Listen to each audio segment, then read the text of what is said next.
tempdb architecture. What is stored in tempdb? Tempdb is used to store 3 different categories of temporary data: user objects, internal objects, version.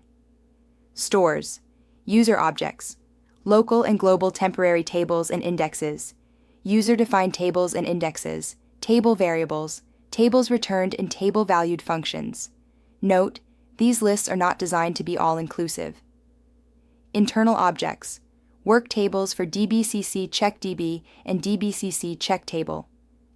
Work tables for hash operations, such as joins and aggregations. Work tables for processing static or keyset cursors. Work tables for processing service broker objects. Work files needed for many group by, order by, union, and select distinct operations. Work files for sorts that result from creating or rebuilding indexes, sort in tempdb. Storing temporary large objects, LOBs, as variables or parameters, if they won't fit into memory. Version stores.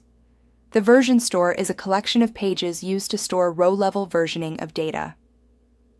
There are 2 types of version stores. 1. Common version store, used when building the inserted and deleted tables and after triggers. When DML is executed against a database using snapshot transactions or read-committed row versioning isolation levels. When multiple active result sets, MARS, are used. 2. Online index build version store, used for online index builds or rebuilds, EE edition only.